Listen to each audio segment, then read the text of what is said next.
Delhi NCR में महसूस किए गए भूकंप के तेज झटके। अफगानिस्तान का फैजाबाद रहा केंद्र। पाकिस्तान में 9 तो अफगानिस्तान में 2 लोगों की गई जान। भगोड़े अमृतपाल की तलाश में पंजाब समेत देश के कई राज्यों में तलाशी अभियान। सीसीटीवी में कार छोड़ बाइक से भागता दिखा अमृतपाल। मामले में हाईकोर्ट ने पंजाब सरकार को लगाई फटकार।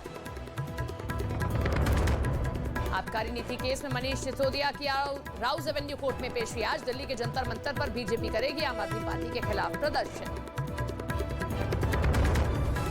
शी के मॉस्को दौरे से गुस्से में अमेरिका। रूस की मदद करने पर दी गंभीर परिणाम भुगतने की चेतावनी। जिनपिंग ने पुतिन को दिया दोस्ती निभाने का भरोसा।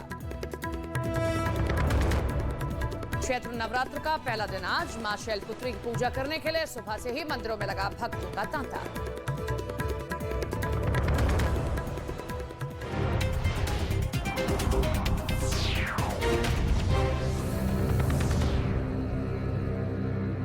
जिसने पहले ही यूक्रेन को आधुनिक हथियार बेचकर रूस की नाक में दम कर रखा, जबकि अब वो रूस से सीधा टकराने को भी तैयार नजर आ रहा है।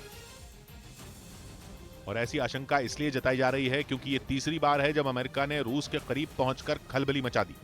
रूस के मुताबिक अमेरिका के 2 B-52H बॉम्बर ने बाल्टिक सागर में उड़ान भरी, जो रूस के पश्चिम में पड़ता है, और इसके किनारे बाल्टिक देश लिथुआनिया, लातविया और एस्टोनिया है। इन देशों के ऊपर की तरफ रूस का अहम शहर सेंट पीटर्सबर्ग पड़ता है, जो बाल्टिक सागर में उड़ान भर रहे किसी भी बॉम्बर के निशाने पर आसानी से आ सकता है।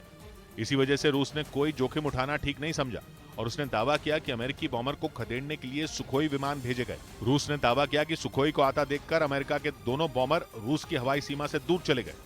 लेकिन अमेरिका की इस हरकत ने एक बार फिर रूस के गुस्से को भड़का दिया। उसने आरोप लगाया कि अमेरिका उसे बार बार उकसा रहा है, क्योंकि यूक्रेन जंग के बीच पिछले हफ्ते 15 मार्च को ऐसा पहली बार हुआ था जब अमेरिका और रूस में सीधी टक्कर हो गई थी।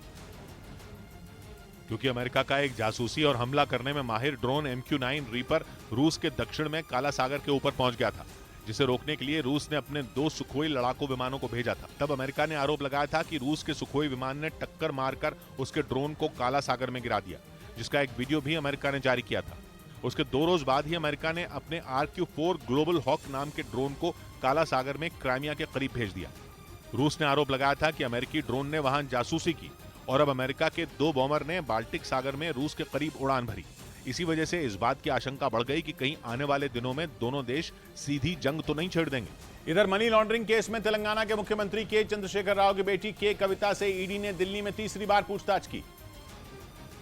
लेकिन ईडी दफ्तर के अंदर जाने से पहले उन्होंने सबूत के तौर पर 2 बैग दिखाए जिनमें कई मोबाइल फोन रखे थे। दिल्ली आबकारी घोटाला मामले में के कविता से लगातार दूसरे दिन पूछताछ की गई। ईडी ने उनसे कल भी 10 घंटे तक सवाल किए थे।